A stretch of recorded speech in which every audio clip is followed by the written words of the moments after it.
તો ગુજરાતમાં લોકસભાની ચૂંટણી સમયે રાજકોટમાં પુરુષોત્તમ રૂપાલાના એક નિવેદન બાદ ક્ષત્રિય સમાજે ખૂબ જ વિરોધ પ્રદર્શન કર્યો હતો અને ફરી એકવાર અમદાવાદના ગોતામાં ક્ષત્રિય સમાજનું મહાસંમેલન મળી રહ્યું છે। ભાવનગરના મહારાજાના અધ્યક્ષસ્થાને રજવાડાઓનું સંમેલન યોજાશે।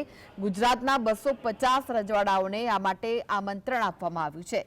સંમેલનમાં 5000 લોકો હાજર રહે તેવી શક્યતા છે। ગોતા વિસ્તારમાં આવેલા હરેન્દ્રસિંહ સરવૈયા રાજપૂત ભવનમાં આ સંમેલનનું આયોજન કરાયું છે। આ સંમેલનમાં ભાવનગરના મહારાજા વિજયરાજસિંહ ગોહિલની પ્રમુખ તરીકે વરણી કરવામાં આવશે। સંમેલનમાં સમાજનું કલ્યાણ થાય તે હેતુથી મંચની રચના કરવામાં આવશે, જેમાં ભાવનગર સ્ટેટના વર્તમાન મહારાજાની તાજપોશી કરવામાં આવશે।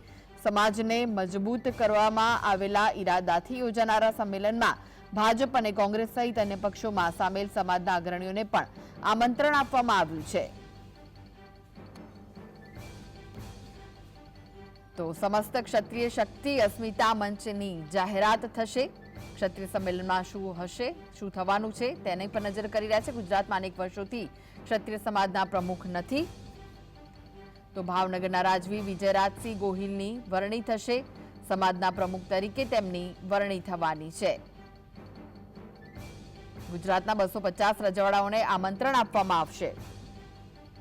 તો આ વિશે વધુ માહિતી માટે જોડાઈ ગયા છે સંવાદદાતા ધવલ। ક્ષત્રિય સંમેલન થવાનું છે, શું વિગતો મળી રહી છે તેને લઈને?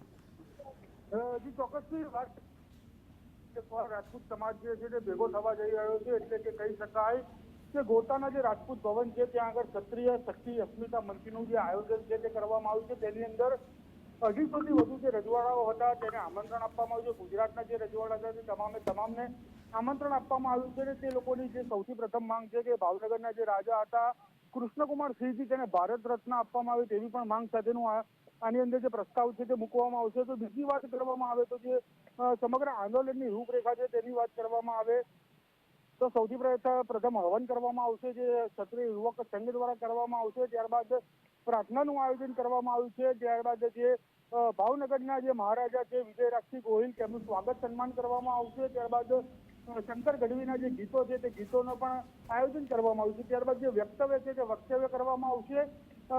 જે મહાનુભાવો આવ્યા છે તે તમામનું વક્તવ્ય થશે અને ત્યારબાદ તિલક વિધિનું આયોજન કરવામાં આવશે। એટલે કે આ સમગ્ર રૂપરેખા છે તે રૂપરેખા કાર્યક્રમ મુજબ ચાલશે અને તે પ્રમાણે જ જે ગુજરાતભરમાંથી આવેલા ક્ષત્રિય લોકો છે તે લોકોને અહીંયા બોલાવવામાં આવ્યા છે। અને બીજી બાજુ પરસોત્તમ રૂપાલાનો જે વિવાદ થયો હતો લોકસભા ચૂંટણી વખતે તે વિવાદ પૂરો થયા ધવલ, સંમેલનમાં કયા કયા મોટા માથા ઉપસ્થિત રહેવાના છે? જી ચોક્કસથી સંમેલનમાં જે મોટા માથાની વાત કરવામાં આવે તો મુખ્ય મહેમાન તરીકે જે ભાવનગરના મહારાજા વિજયરાજસિંહ ગોહિલ હાજર રહેવાના છે, અશ્વિનસિંહ સરવૈયા હાજર રહેવાના છે, આનંદનાથજી સ્વામી હાજર રહેવાના છે, દાતાના મહારાજા ઋષિરાજસિંહ પરમાર હાજર રહેવાના છે, પૂર્વ મુખ્યમંત્રી શંકરસિંહ વાઘેલા હાજર રહેવાના છે। ત્યારબાદ પુંજા બાપુ વાળા કાઠીવાળા જે મહારાજ છે તે હાજર રહેવાના છે, કાગડીયા રાજપૂત સમાજના આગેવાનો હાજર રહેવાના છે, ક્ષત્રિય ઠાકોર સમાજના આગેવાનો હાજર રહેવાના છે। તે તમામ જે મહારાજાઓ છે અને જે નેતાઓ છે તે તમામ લોકો અહીંયા આજે સંમેલનની અંદર હાજર રહે તેવી પૂરેપૂરી શક્યતાઓ જોવા મળી છે। આખરે સંમેલન છે તે 10:30-11 વાગ્યાની આસપાસ જે ગોતા રાજપૂત ભવન છે ત્યાં આગળ શરૂ કરવામાં આવશે। જી, આભાર સમગ્ર માહિતી આપવા માટે।